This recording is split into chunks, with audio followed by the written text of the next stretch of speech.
now joined by Dan Sedgwick, head coach of McKinney North girls softball team. And going into this year, so far it's only been a 1-3 record. You haven't played the amount of 7-inning games that you would have liked to, I'm guessing, early on to get the workload in. You're going to have a big workload, though, in coming up this week in the McKinney ISD tournament. Yeah, we really are. And the last weekend we had several 4-inning games, and it did allow us to see where people may have been a little out of position or maybe move some people around, and it helped us set our lineup.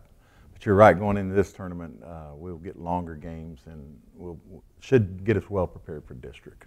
You have a lot of freshmen and sophomores on this varsity team, and early on this season, you're really still trying to kind of find where everybody fits. Yes, that's exactly right. A couple of them, we know they're going to be right where they are, but a couple of the other ones are moving around, and and we have a couple of more freshmen that aren't quote starting, but have come in and pitched for us. One has pitched for us, and one's played first base some, and we're just we've been very blessed with our class this year, with our freshman class.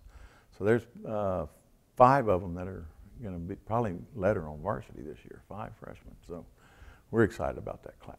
Last year in the playoffs, you went up against Sulphur Springs in the first round, and they were able to beat you in the 2 games in the best-of-3 series. And so going into this year, I'm sure the girls have some extra motivation to get back to that point and go beyond the first round of the playoffs. Absolutely, absolutely. In fact, they had their fan shirts made up, and it says "It's time" on them, and they understand that. We make the playoffs. We've always made the playoffs. But it seems like they've gotten complacent when it comes to the first round of the playoffs. And so these girls are really focused on, hey, we're getting past that round, we're going farther. Take it one game at a time, but we want to go a little bit deeper this year. And they're very motivated to do that. And the girls basketball team at McKinney North is going to the state tournament. Is any of that maybe fever? Oh yeah, ton of excitement at the school today. Kids looking up the other team they're going to play, and that kind of thing. And it's just a lot of excitement around the school. And the football team making the playoffs, and and the boys basketball team did well, and volleyball went deeper than they've ever gone. I mean, it's just a lot of excitement, and that really helps. Even the later sports in the year, it helps a ton because that winning stuff rubs off, and that tradition makes you expect that. They expect that from one another, and so yeah, when everybody's winning, that's a lot of fun, and it helps. It helps your sport. Especially when you're one of the last ones to play in the year and everybody else is doing so well. It's a lot of excitement. So, yes, it helps. You get your pitcher from last year, Celeste Verdolivo, back, and she had a sub 1.5 ERA last year. She pitched terrific. And going into this season, she has a new catcher battery mate for her. But what do you expect from both Celeste and her new catcher that's going to? Well, Celeste already this year has thrown 2 of the best games I've ever seen her throw. She has really matured. She's matured in the way she approaches the game. She's matured in the way she's handling adversity. And I see her doing some really good things this year. And our new catcher, Zoe Goodman, is a freshman, but when she plays like almost like a college kid. I mean, especially behind the plate. She's one pass ball in all of the scrimmages and everything that we've done, one pass ball has gotten by her. She just her movements behind the plate, her knowledge in how to call pitches. I call very few pitches now. She's calling the right pitches. She just knows the game. She's very smart about the game. And so I believe that's going to be probably one of our biggest highlights this year is our pitch and catching battery.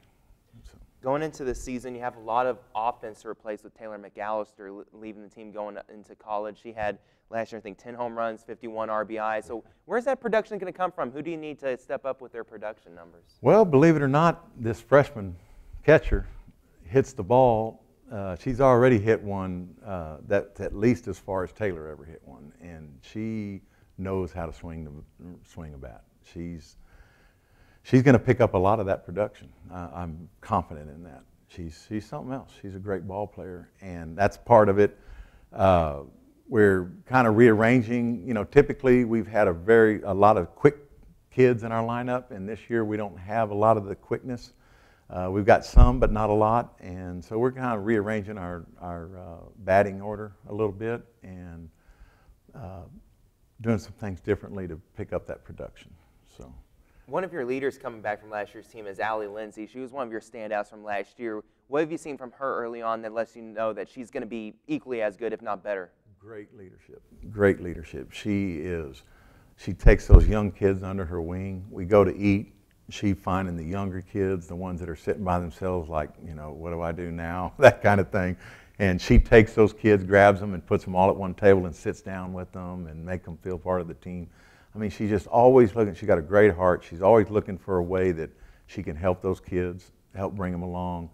You know, I ask for comments at the end of practices and at the end of games. She's always says the exact appropriate thing that we need to hear, that the girls need to hear, sometimes what I need to hear. And so, yeah, a ton of leadership. That's not always the case with teams. You don't always have the senior class sort of trying to really mesh with that freshman class. Sometimes they you know, try to make the freshmen kind of earn their way, you know, into their circle and everything. But that shows a lot to be able to reach out early on and bring everybody a part of the team. Right, and she knows, Allie's seen the benefit of being a close team, and so, and we emphasize that a lot. And whether they're freshmen or seniors, we emphasize that we've got to be a team on and off the field. We got to be a team in the classroom, and we got to be able to help one another whatever situation we find ourselves in. And Allie has seen how that has taken maybe not the best of talented teams, you know, from top to bottom, and make us gel and become a team that can win ball games. And so she knows the importance of that. And another senior, Bailey Florence, who unfortunately got hurt in this last tournament, she does the same kind of thing. She's got that same type of leadership. So two of the seniors that are just tremendous in that area. And then the other seniors pick up where they need to. So you're a couple weeks away from district play, and Lovejoy is, again, that team that is the mark kind of to beat in the district. They were the state finalists last year, runners-up to Buda Hayes in the state tournament. So going against Lovejoy this year, they've lost a couple people from last year, but they're still going to be stacked as usual. Oh, yeah. What do you expect for that district title race? Well,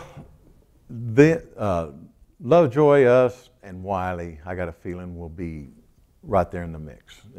I believe we'll probably be the three teams that are fighting it out in the end. Sherman will probably be up there looking for a spot, getting ready to qualify for a spot. Lovejoy will be tough again. I mean, they're just going to reload. They got another good pitcher, and they'll reload, and I'm looking forward to playing them. I mean, we look forward to playing them last year. It's great to play great teams. It really It makes is. you better, you know, and we feel like anybody we play we can beat. I mean, if we don't, we're not going to show up, and we're going to show up at every game. So we've got to go in there believing we're going to win, but they're going to be tough. They're going to be real tough. Well, Coach Sedgwick, good luck on this season upcoming. Good luck in the McKinney IC tournament, trying to take that down for your school, representing McKinney. Thanks so much for joining us. Hey, thank you for having me. That's Coach Dan Sedgwick, head coach of the McKinney North girls softball team. They're playing the McKinney IC tournament this week. They're going to open up against Midlothian, looking to win that MISD tournament. Thank you again to all of the softball coaches for dropping by on the show today. Be sure to check out the McKinney ISD softball tournament this week. In our playoff basketball update, the boys from McKinney North were able to easily defeat Marshall in the first round, but couldn't find a way past Mansfield Lake Ridge in the area round. Great season, though, for the Bulldogs, who won the district championship outright for the first time with a perfect 14-0 mark. We want to give a special shout-out to the McKinney North girls basketball team. They are heading to the state tournament after wins this week against Arlington Seguin and the regional tournament against Frisco Liberty and the Colony. The Lady Bulldogs are ranked number 3 in the 4A state poll and play the number 1 team in 4A, San Antonio Northside Brennan, in the state semifinal at 8:30 Thursday night at the Frank Irwin Center on the campus of the University of Texas in Austin. Also, we want to congratulate McKinney's own Johnny Quinn, who was a member of the USA No. 2 bobsled crew at the Winter Olympics in Sochi. USA 2 finished in 12th place, while USA No. 1 bobsled team won the bronze medal. Way to go, Johnny, and try not to bust through any more doors on the way home. We'll talk baseball on next week's show. From everyone here at Sports Talk, I'm Tyler Sloan. Have a great week.